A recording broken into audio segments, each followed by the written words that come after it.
Good morning, students. Welcome to online classes of Sunrise Public School, Udhagorji. In last video, we discussed about the law of dominance. Today, we are going to study about the second law of segregation. To start the video, देखिए second law of segregation. देखिए इससे पहले क्या था कि हमने dominance law of dominance पढ़ा था। उसमें क्या था, जो सभी जो प्लांट थे यानी F1 जनरेशन में जो प्लांट थे वो क्या थे, capital T and small T थे। अब देखिए वहाँ पे क्या था कि वहाँ पे जो डोमिनेंट करेक्टर तो शो हो रहा था सभी प्लांट में, यानी सभी प्लांट में ग्रो करने पर सभी प्लांट में ये डोमिनेंट करेक्टर तो शो हो रहे थे।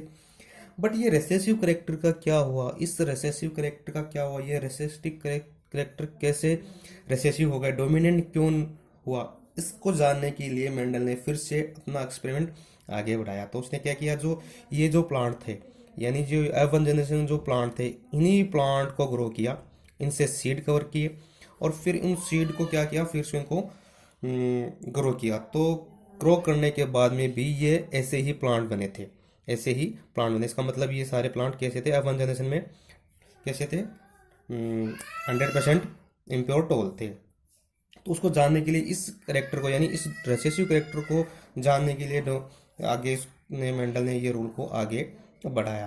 तो ये जो रूल था, this law was based on the results of monohybrid cross. ये मोनोहाइब्रिड क्रॉस के जो रिजल्ट मिला था उससे बाद की ये स्टार्ट किया था उसने प्रोसेस, तो इस पे बेस्ड था। तो देखिए अब उस करेक्टर को यानी रिसेसिव करेक्टर को जानने के लिए उसने ये एक्सपेरिमेंट बनाया था। तो उसने क्या किया, to get F2 generation Mendel done separate the F1 generation plant. तो उसने क्या किया, जो F1 जनरेशन जो प्लांट था यानी आगे का F2 generation plant, F2 generation लेने के लिए मेंडल ने क्या किया कि ये जो है, ये जो जो प्लांट था उसको सेपरेट किया, यहाँ से सेपरेट किया, यहाँ से क्या किया इसने सेपरेट किया। इसका मतलब ये यहाँ से इसको सेपरेट कर दिया। और ये सेपरेट ऐसे नहीं हुआ, एक टेक्निक होती है जिसको अपन मियोसिस कहते हैं, जिसको अपन अर्धसूत्री विभाजन कहते हैं। इस टेक्निक के थ्रू उसने क्या किया, उसको सेपरेट किया। तो सेपरेट करने पे ये कैपिटल टी और स्मॉल टी क्या हो गए, अलग अलग हो गए। तो देखिए the F1 generation plant was separated by the Mendel's of method of meiosis, so this law is known as law of segregation.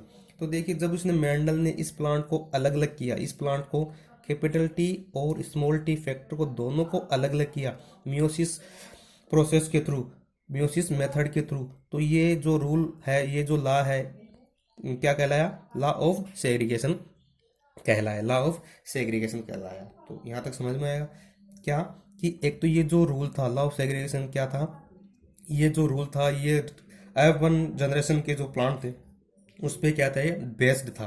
अब F जो प्लांट पे बेस्ड था, दूसरा ये कि जो रेसेसिव करेक्टर है, रेसेसिव करेक्टर है उसको जानने के लिए मेंडल ने, या फिर F2 जनरेशन प्राप्त करने के लिए मेंडल ने ये अपना सेकेंड रूल, ये सेकेंड लॉ स्टार्ट किया। तो यहाँ से अगर मेंडल यहाँ से अगर इसको एज इट ऐसे ही ग्रो करता तो सारे प्लांट ऐसे ही बनते।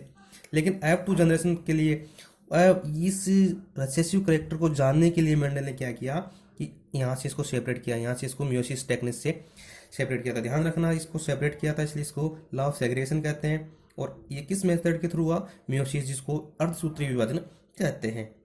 क्या कहते हैं उसको, अर्धसूत्री विभाजन कहते हैं। तो आपको पता होगा कि F1 जनरेशन में सभी प्लांट ऐसे थे, कैपिटल टी स्मॉल टी, यानी 100% जो प्लांट थे वो ऐसे ही थे। अब उसने जो टेक्निक यूज की थी, मियोसिस टेक्निक यूज की थी मेंडल ने, तो यहाँ से इसको अलग कर दिया, इसको यहाँ से अलग कर दिया, इसको यहाँ से अलग कर दिया। तो ये अपने जो फैक्टर थे वो ये फैक्टर निकल गए। अब ये प्लांट के फैक्टर थे, ये चार क्या हो गए, फैक्टर हो गए। तो अब इन फैक्टर में क्या करवाया उन्होंने, क्रॉस करवाया। तो कैपिटल टी का कैपिटल टी से क्रॉस करवाया, तो जो प्लांट बना कैपिटल टी का कैपिटल से जो क्रॉस करवाया, और जो प्लांट बना वो क्या था, कैपिटल टी कैपिटल टी। इस कैपिटल टी का इस कैपिटल टी से क्या करवाया, क्रॉस करवाया। तो कैपिटल टी और स्मॉल टी का प्लांट बनना, इस स्मॉल टी और इस कैपिटल टी का क्रॉस करवाया, तो कैपिटल टी और स्मॉल टी। यहाँ हम कैपिटल टी पहले लिखेंगे क्योंकि ये डोमिनेंट करेक्टर है, इसको पहले लिखेंगे। एज इट इसने फिर क्या करवाया, small T and small T को क्रॉस करवाया, तो स्मॉल टी बना। इसका मतलब ये हुआ कि F2 जनरेशन जो है, उसमें 4 टाइप के प्लांट मिले मेंडल को। F2 जनरेशन में 4 टाइप के प्लांट मिले, 4 टाइप के प्लांट मिले। तो F2 जनरेशन में इसको 4 टाइप के प्लांट मिले। तो देखते हैं, देखिए ये कैपिटल टी किसको शो करता है? तो हमने लॉ ऑफ डोमिनेंस में देखा था कि कैपिटल टी ये क्या करता है? टॉल प्लांट को, प्योर टॉल प्लांट को शो करेगा। किसको? प्योर टॉल प्लांट को शो करेगा। ये capital T and small T, ये जो हमें F1 जनरेशन मिली थी उसमें ये किसको बताया था? ये टॉल तो था बट ये प्योर नहीं था। कैसा था? इम्प्योर था।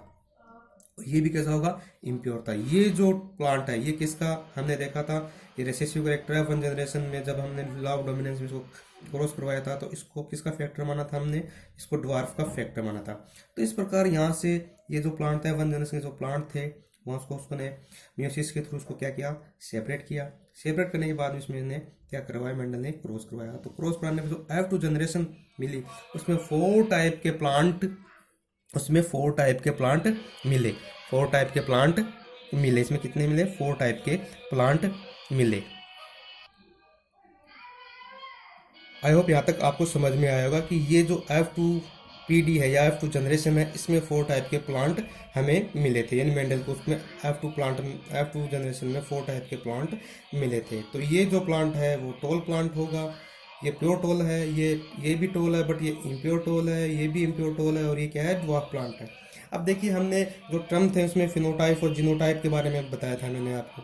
तो देखिए जो फिनोटाइप जो होता है, फिनोटाइप को मैंने बताया था कि ये क्या होता है? एक्शनल फैक्टर होते हैं। यानी अगर अपन किसी भी लिविंग को अपन बाहर से देख के बता सकते हैं कि ये कैसा है, ये ड्वार्फ है, चोल है, कैसा भी है, उसको अपन उसके से जो फैक्टर है तो इसको फिनोटाइप फैक्टर्स कहते हैं। तो इसका जो रेशियो होता है उसको अपन क्या बोलेंगे? फिनोटाइप रेशियो, यानी एक्सटर्नल स्ट्रक्चर देख के बता दें। तो आपको यहाँ आपको दिखाई दे रहा होगा F2 जनरेशन में कि ये जो प्लांट है ये भी टॉल है, ये भी टॉल है, ये भी टॉल है। ये इम्प्योर है बट टॉल तो है, ये भी इम्प्योर है बट टॉल है। तो अपन जो रेशियो निकाल सकते हैं तो ये होगा कि 1 2 3, ये 3 प्लांट तो क्या है? टॉल है। ये 3 प्लांट तो क्या है? टॉल है। बट 1 प्लांट क्या है? ये ड्वार्फ है। तो जो फिनोटाइप आपको दिखाई दे रहा होगा बाहर से कि ऐसा ऐसा है, आपको देख के बता सकते हो आप। तो इसमें 3:1 यानी 3 टॉल प्लांट होगा और 1 क्या होगा? ड्वार्फ प्लांट होगा। तो 3:1, तो इसका जो फिनोटाइप निकल के आएगा यानी F2 जनरेशन का जो फिनोटाइप निकल के आएगा वो क्या था? 3:1। ध्यान रखना F2 जनरेशन का जो रेशियो निकल के आएगा, फिनोटाइप का जो रेशियो है वो 3:1 होगा। इसका मतलब 3 प्लांट तो टॉल होंगे और 1 प्लांट क्या होगा? इसमें ड्वार्फ होगा। 1 प्लांट क्या होगा? इसमें ड्वार्फ होगा। और F1 जनरेशन का जो रेशियो था वो 100% क्या थे? टॉल थे। तो उसका जो रेशियो था वो 100% टॉल था। तो ये फिनोटाइप आई होप समझ में आएगा कि फिनोटाइप जो होता है वो क्या होता है? एक्सटर्नल कैरेक्टर होते हैं। स्ट्रक्चर देख के हम बता सकते हैं कि कौन सा प्लांट लंबा है, कौन सा प्लांट बोना है। तो हम ऐसा अपन कह सकते हैं। तो ध्यान रखना जो फिनोटाइप रेशियो वो क्या है? 3:1 है। किसका? F2 जनरेशन का फिनोटाइप रेशियो कितना रहेगा? 3:1 रहेगा। नेक्स्ट देखिए जीनोटाइप रेशियो। तो जो टर्म्स थे इसमें मैंने बताया कि जीनोटाइप यानी इंटरनल स्ट्रक्चर या फिर जीनी जो स्ट्रक्चर होगी उसको अपन क्या कहेंगे? जीनोटाइप रेशियो कहेंगे। इसको क्या कहेंगे अपन? जीनोटाइप रेशियो कहेंगे। तो देखिए ये जो टॉल है ये क्या है? ये टॉल है। ये प्लांट जो है ये टॉल को बता रहा है, प्योर टॉल को बताएगा। ये प्लांट जो है वो इम्प्योर टॉल को बताएगा। ये प्लांट क्या बताएगा? इम्प्योर टॉल को बताएगा। और ये क्या बताएगा? ड्वार्फ को बताएगा। तो देखिए जो प्योर प्लांट है वो तो कितना है? 1 प्योर प्लांट है। अब बात करते हैं इम्प्योर प्लांट की। इम्प्योर टॉल प्लांट कितने हैं? इम्प्योर टॉल प्लांट कितने हैं? 2 है। तो ये 1 और 2, ये 2 हो गया। तो 1:2 यानी इसका मतलब 1 प्योर टॉल हो गया, 2 इम्प्योर टॉल हो गए और 1 क्या है? इसमें ड्वार्फ होगा। तो जो रेशियो निकल के आया जीनोटाइप का जो रेशियो निकल के आया वो कितना हुआ? 1:2:1। आई होप आपको ये जीनोटाइप और फिनोटाइप रेशियो आपको अच्छी तरीके से समझ में आया होगा। तो इसको आप देखते रहिए। ये यहाँ से हमने लॉ ऑफ सेग्रीगेशन किया था, यानी मियोसिस के थ्रू ये लॉ ऑफ सेग्रीगेशन किया था और F2 जनरेशन हमने गेट की थी। ये किस पे बेस्ड था? ये जो F1 जनरेशन थी या मोनोहाइब्रिड क्रॉस जो थी उस पे बेस्ड थी, या F1 जनरेशन जो प्लांट थे उस पे बेस्ड थी। तो आप इसको अच्छी तरीके से देख लीजिए, लर्न कीजिए आप। Thank you very much.